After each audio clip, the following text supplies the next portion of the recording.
አረ በጭራሽ አባዬ እንዴ አንድ ወንድም ልጨነቅላት ብዬ ነው እንጂ አይ እንደዛ አይደለም። አብራት የሚሆነው ልጅ የትሁቴ ፍቅረኛ ምን አባዬ እሱ ጋርም የለችም እሱም እየፈለጋት ማንን ነው ቲና ጠፍታለች ከትላንት ጀምሮ የለችም እና ምን አስጨነቀት ብትፈልግ ዘላለም ትጥፋ ካሌብ እኛ መጥፋቱ አይደለም ያሳሰበን ስትመጣ ይዛው የምትመጣው ነገር ነው እንዴት ዋላችሁ ከየት ተገናኛችሁ ደግሞ ከዚህ መሰሪ ጋር መንገድ ላይ የሆነ ሌባ አስደንቆኝ ቲና ናት ያዳነችኝ ይኸው ለዚህ ነው ከመሻት ውጪ የምለው እኔ የምናገረውንማ ማን ሰምቶ አትዋሽ ትሁት ፍቅረኛ አለሽ አይደል ኧረ በጭራሽ የለኝም ትሁት ለምንድን ነው የምትዋሽኝ እኔ እኮ ላንቺ በማሰብ እንጂ ሌላ ነገር አስቤ አይደለም የምቆጣሽ አውቃለሁ ግን እውነቴን ነው ፍቅረኛ የለኝም እውነት እኔ በፍጹም ከህይወትሽ ልወጣ አልችልም አጥፍሽም አባዬ እኔ ነኝ እኔ እዚህ ቤት ስኖር አንድም ቀን ከአባት አሳንሼ አስቤ አላውቅም አንተ እኮ ለእኔ ከአባት በላይ ነህ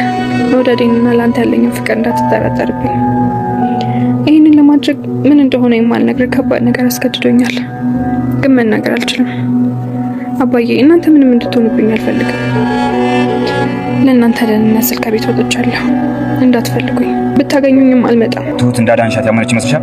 አዎ በሚገባ አምናኛለች ለነገሩ ትሁት እንደስማ የማመን ችግር የለባትም እኔ እዚህ ቤት በኖርኩበት ዓመታት በሙሉ እኔ ልጅ ሆኜ የኖርኩት አባዬ ካሌብን አደራ እንዴ የምን ለቅሶ የምን አደራ ነው ትሁቴ ልትሄጂ ነው እንዴ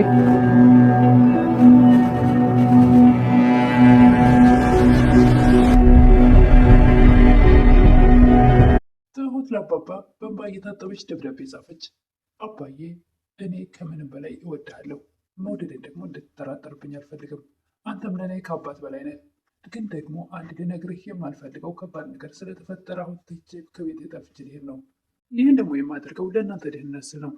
አትፈልጉኝ፣ ብታገኙኝ ደግሞ ተመልሼ አልመጣም።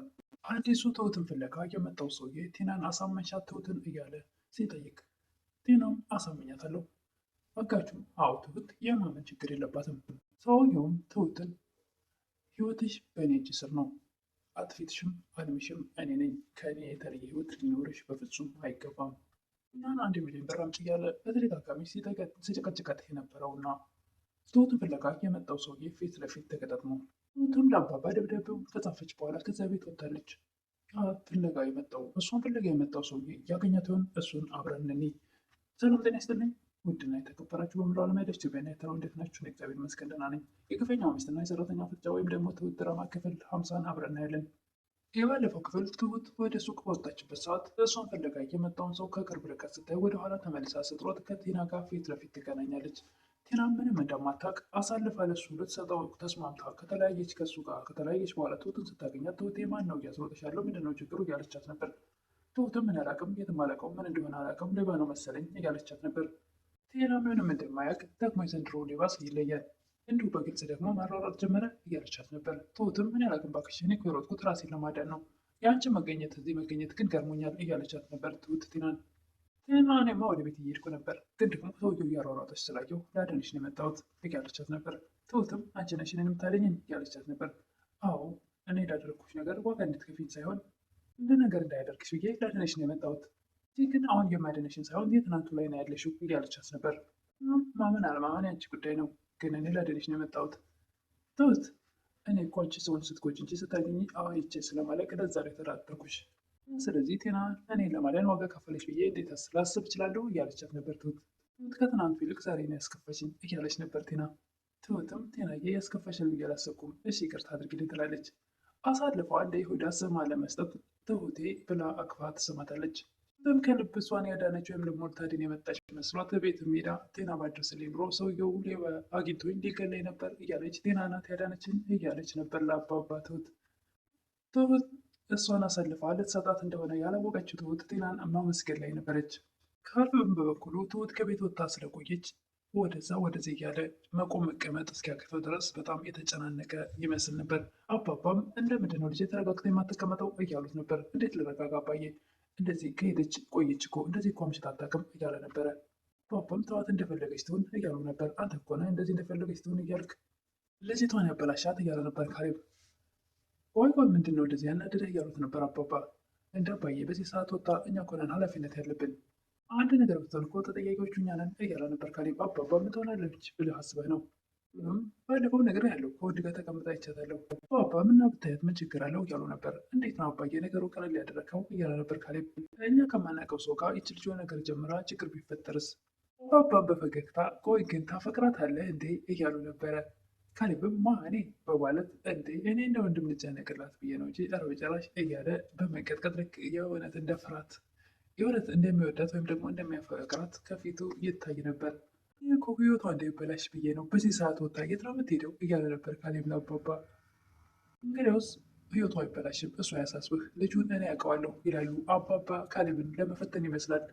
ምን ልጁን ያውቀዋለሁ ብሎ ሲደነግጥ ፊቱ ላይ ይነበባል። አዎ አብሯት የሚሆነው ልጅ የትሁቴ ፍቅረኛ ነው ይላሉ አባባ። ካሌብም ምን ብሎ ይደነግጣል በድጋሚ። ትሁት ወጥታ መቅረት ያበሳጨው ካሌብ ሳሎን ላይ ወደዛ ወደዚህ እያለ የሚበሳጭበት ሰዓት በር ይንኳኳል። በሩን ሩጦ ሲከፍት ዳንኤል ነበረ። ካሌብም ተበሳጭቶ ተመልሶ ቁጭ ይላል። ካሌብ ምን ሆነ ነው እያለው ነበረ። ዳኒ ካሌብም ምንም ይላል። አባባም እንዴት ያደረክ ልጄ እያሉት ነበረ። ምንድን ነው እሱ እያለ ነበር ካሌብ። ጤና ከትናንት ወዲያ እኮ እንደጠፋች አልመጣችም፣ ወደ ቤት አልተመለሰችም እያለ ነበር። እና ምን ያስጨነቃችሁ እናንተ ለምን ለዘላለም አጠፋም እያላቸው ነበር። አባባም እኛ እኮ የሷ መጥፋት ሳይሆን ያስጨነቀን እሷ ይዛው የምትመጣው ከጀርባው የምታመጣው ተንኮል የምታስበው ነገር ነው ያሳሰበን እያሉት ነበረ። ምንም አታመጣም ይላል ካሌብ። ወዲያውኑ ይሄን እየተነጋገሩ እያለ ቴናና ትሁት አንድ ላይ ይመጣሉ። ደግሞች መሰሪ ከየት አግኝተሻት ነው እያሏት ነበር አባባ ትሁትን። መንገድ ላይ የሆነ ሌባ ይዞኝ ያስጣለችኝ ወይም ደግሞ ያዳነችኝ ቴና ናት እያለች ነበር ትሁት። ወይም ይኸው ተናግሬ ነበረ ለዚህ ነው ከመሸት ውጭ እያልኩሽ የነበረው እኔንማ ማን ሰማኛ ብሎ ተነስቶ ከተቀባቸው ሄደን። አባባ ትሁትን ፊትሽ እኮ በጣም የተጨናነቀ ይመስላል ምንድን ነው እስቲ ንገሪኝ በግልጽ እያሏት ነበረ። ሌባው አስደነገጠሽ እንዴ ያሏት ነበር። አዎ አስደነገጠኝ፣ ቴና ባደርስልኝ እኮ ምን እንደሚያደርገኝ አላውቅም ነበር። ወይ ግን ከቴና ጋር እንዴት ተገናኛችሁ እያሉ ነበር አባባ። ቴናማ ወደ ቤት እየመጣች ነበረ እና ሌባው ሲሯሩጠኝ አይታ የሆነ ቦታ ደበቀችኝ። ሌባውም ሄደ ትላለች ትሁት። ጥሩ እንኳን ደረሰችልሽ እያሉ ነበር አባባ። ቴና ከጀርባዋ ተንኮል እያሴረች ወይ ደግሞ ለሰውየው አሳልፋ ልትሰጣት መሆኑን ያላወቀች ዛሬ ለእኔ ቴና ያደረገችው ትልቅ ውለታ ነው እያለች ነበር በተደጋጋሚ። አባባም ካሌብ ደግሞ እንደዚህ ሲቆጣ እንዳትቀየሚው እሺ እያሏት ነበር። አባባ እንደፈለገ ይሁን እኔ ማንኝና እሱን እቀየማለሁ ብለህ ነው እያለች ነበረ። አባባም አይ ልጄ እንደዚህ ማለት አይደለም የሆነ ቅናት ነገር ይመስለኛል እንደዚህ እያደረገ ያለው እያሏት ነበር። እንዴ የምን ቅናት እያለች ነበር ትሁትም። ጋሽ ሰውዬም ቴና ጋር ደውሎ ገንዘቤን ካላመጣሽ በህይወት አትኖሪም ነፍስሽን አትፈልጊያትም እያላት ነበረ። ቴናም አጋቹን ሰውዬ ያንኛውን አሁን ትሁትን ፍለጋ የመጣውን ሰውዬ ስለተማመነች ስንት ብር ነበር የጠየቀኝ እያለችው ነበር። 1 ሚሊዮን ብር በሚላት ሰዓት ትሰማኛለህ 1 ሚሊዮን ቦታ ሳልቆራረጥህ ስልክ ላይ መደወል ታቆማለህ እያለችው ነበር። አባባ ቆይች ልጅ ግን ምንድን ነው ያደረገችው የት እሱ ላይ ተሰጥራን የመጣችው እያሉ ነበረ። ካሌብም የራሷ ጉዳይ ምንም የትም ትድር የትም ተዋል እኛ ምን አስጨነቀን ለምን ተጨነቃለህ በዚህ ልክ አባቴ እያለ ነበረ። እኔ እኮ የሷ ነገር አላስጨነቀኝም ግን ደግሞ በቤተሰቤ ላይ ምን እያሴረች እንደሆነ አላውቅም። አባባም ዳንኤልን አሁን ስራ እሷ ናት እሷን መከታተል አለብህ የምትወጣ የምትገባበትን የምታደርገው እያንዳንዱ ነገር ተከታተላት እያሉት ነበር ለዳንኤል። ዳንኤልም አባዬ እኔ ካሁን በኋላ ከእሷ ጋር ምንም አይነት ግንኙነት እንዲኖረኝ አልፈልግም። በእሷ ምክንያት እኮ ኤዱን አጥቻለሁ። እኔ አሁን ኤዱ ጋር ያለኝን ነገር ለማስተካከል ጥረት እያደረግኩ ነው። በዚህ መሀል ኤደን እኔ ድጋሚ ቴና ጋር ካየችኝ ነገሮች ይበላሻሉ ያለ ነበር ዳንኤል። ባም ግድ የለህም ዳኒ ለኤደን እኔ ሁሉ ካሌብ ትሁትን ባለፈው ለፍቅረኛ ሽጭ ብዬ የሰጠሁሽ ሀብል ነበረ እያላት ነበር። እኔ እኮ ፍቅረኛ የለኝም ብያለሁ ካሌብ እያለችው ነበረ። እሱም እንዳትዋሽኝ ፍቅረኛ ልሽ አይደል እያለ ነበር ካሌብ። እሷ በፍጹም ፍቅረኛ የለኝም። ኤደን ሁልጊዜም ዳኒን የምታገኝበት ቦታ ላይ ትሄዳለች። ዳኒም ከርቀት ሲያያት ሮጦ ይደበቃል። አሁንም ትወደኛለች ወይስ ትጠላኛለች የሚለውን ለማረጋገጥ ይደበቃታል። ይልም ኤደን ከሄደች በኋላ ካለበት ከተደበቅበት ወጥቶ አይ ኤዱ እኔ እኮ የማይረባ ወንድ ሁኜብሽ እንጂ እንደምታፈቅረኝ አውቃለሁ። ይህን ደግሞ ከዚህ በኋላ ለራሴ ቃል እገባለሁ ታማኝ ባል እንደምሆንልሽ። ትሁትም በእንባ እየታጸበች አባዬ እኔ እዚህ ቤት ሲኖር አንድም ቀን ከአባት አሳንሼ አላውቅም። አንተም ለእኔ ከአባት በላይ ነህ አባዬ። አባዬ ብዙ ነገሮች እኮ አሳለፍን፣ ያ ሁሉ ጊዜ አለፈ። በእርግጥም እንኳን ሆነ ላለሁ አንዳንድ ጊዜ ምክንያቱም የሁሉ ነገር ባይፈጠር ኑሮ የኔና ያንተ አባትና ልጅ ትስስር አይገኝም ነበር። ቴና በገፋችን ቁጥር እርስ በርስ መደጋገፋችን ሲጠና እኔ እናንተ አባትና ልጅ ሆነን። አባዬ በጣም እወድሃለሁ እያለች ትሁት በተደጋጋሚ። አሁን ግን እንደ ባዕድ ጠፍቼ ልሄድ ነው አባዬ፣ ግን አደራ መውደዴንና ለአንተ ያለኝን ፍቅር እንዳትጠራጠር። ይህን ደግሞ የማደርገው ምን እንደሆነ የማልነግርህ ከባድ ነገር አስገድዶኝ ነው፣ ግን ደግሞ መናገር አልችልም አባዬ። ይህንን የማደርገው ለእናንተ ደህንነት ስል ነው። ደግሞ ለእናንተ ደህንነት ስል ከቤት ወጥቻለሁ። እንዳትፈልጉኝ፣ ብታገኙኝም አልመጣም። በቃ አንድ ቤት ሰራተኛ ከቤታችሁ ወጥታ እንደሄደች አድርጋችሁ እርሱኝ። እኔ ሁሌም እወዳችኋለሁ። የደብዳቤዋን ጽፋ እንደጨረሰች በር ይንኳኳል። ትሁቴ ኤደን ነኝ ክፈችልኝ ትላታለች። ቴናም እሷን ከሞት ካጋችሁ ሰውዬ ያዳናት ባለፈው በጩቤ ሊወጋት ሲል ያዳናት ወይም ደግሞ ትሁትን ፍለጋ የመጣውን ሰውዬ ታገኘዋለች። እንዴት ነው አሳመንሻት እያላት ነበረ። አዎ አምናኛለች በሚገባ እያለች ነበር ቴና። ሰውየውም አዎ ትሁት የማመን ችግር የለባትም፣ አዎ የለባትም፣ ግን አንተ ትሁትን የት ነው የምታውቃት እያለች ነበር ቴና። እሱን አሁን አይደለም የምነግርሽ፣ ግን ደግሞ ይኸውልሽ ምንም አይነት ጥያቄ ጠይቀኝ አልፈልግም እያለ ነበር ሰውየው። አሁን እቅዶቻችን በሙሉ ወደ ተግባር መቀየር አለበት እያለ ነበረ ሰውየው። ቴናም በጣም ደስ ይላታል። አታስብ፣ ችግር የለም፣ ከዛሬ ማታ እንደውም እንጀምራለን እያለችው ነበር። ትሁት የራሷን ጭንቀት በልቧ አፍና ይዛ ኤደንን ምን ሆነች ነው ሄዱ የከፋች ትመስያለሽ እያለቻት ነበር። ትሁት አልቻልኩም፣ እኔ እኮ ዳኒን ከልቤ ማውጣት አልቻልኩም እያለቻት ነበር። እኮ ከልብሽ ማስወጣት የሌለብሽን ሰው ነበር እኮ ልታስወጪ እየፈለግሽ ያለሽው እያለቻት ነበር። ኤደንም እንዴት ትሁቴ፣ እኔ እኮ በጣም እየተጎዳሁ ነው፣ ዳኒ እኮ ለእኔ የማይሆን ሰው ነው፣ ከህይወቴ መውጣት አለበት። ትሁትም ሄዷ ልክ ነሽ፣ ጎድቶሻል፣ ግን ደግሞ የትናንት ማንነቱን ሳይሆን የዛሬው ያለበትን አስብ እያለቻት ነበር። ምን ለውጥ አለው ብለሽ ነው?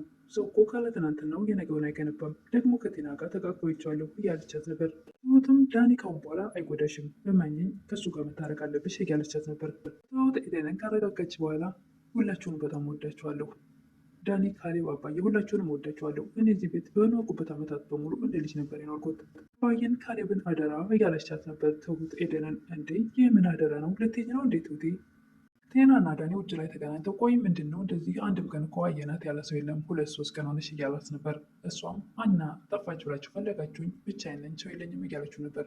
እና ፈለጋችሁኝ ያለችው ነበር። ለነገሩ ልክ ናችሁ፣ ስራዬ ሰው የሚያስቀርብ አልነበረም። በመጨረሻም የገባኝ ሰው የመልካምነት ሽልማት ነው። ዳኒም ግራ ገብቶታል። እንዴት ከአንቺ ይሄን አይነት ከአንደበትሽ መልካም ነገር ወጣ እያለ ግራ ተጋብቷል። አሁን ልነግርህ የፈለግኩት አንድ ነገር ነው። ማፍቀርን የተማርኩት ከአንተ ነው። ካሌብን የቀረብኩት ለገንዘብ ነው። አንተን ግን በጣም ነው የምወድህ። ላስጠብቅ አልፈልግም፣ ግን ደግሞ አንተ ምንድን ነው የምትወደኝ ከሆነ ካሌብን ልፈታው እችላለሁ። ዳንም ቆይ ግን ተረጋጊ እስቲ፣ ምንድነው እየሆነ ያለው አስረጃኝ እስቲ እያላት ነበር። ምን እንዳስረዳ እያለች ነበር ቴና። ይቺ ቴና ማናት? እኔ አላውቃትም። ቴናም የኔ ምስኪን እያመነኝ ነው። አሁን እንደው ስታስበው ያን ባለ ሀብት ፈትቼ ከአንተ ጋር ደሳሳ ጎጆ ውስጥ የምኖር ይመስላል እያለች በሀሳብ ጭልጥ ትብላለች። ዳኒም ምንድን ነው የት ሄድሽ እያላት ነበር። ብቻ በፍቅር ስበብ ያችን ኤደንን ከህይወቱ እንድትወጣ አድርጋለሁ። ትሁት የጻፈችለችውን ደብዳቤ ጠረጴዛ ላይ አስቀምጣ ከተኙበት እነሱ ሳይዋት በሌሊት ተነስታ ወጥታለች። ትሁትን የሚፈልገው ሰውዬ ጋርም አጋቹ ፊት ለፊት ተገጣጥመዋል። ትሁትን ይዛት ይሆን ይሄ ሰውዬ ወይስ አጋቹ በቀላል ይለቀዋል? እሱን በቀጣይ የምናየው ይሆናል። ለምታበረታቱኝ እህቶቼ ምስጋናዬ ከልብ ነው። አዲስ የሆናችሁ ደግሞ ሰብስክራይብ እያደረጋችሁ ቤተሰብ ሆናለሁ። አመሰግናለሁ።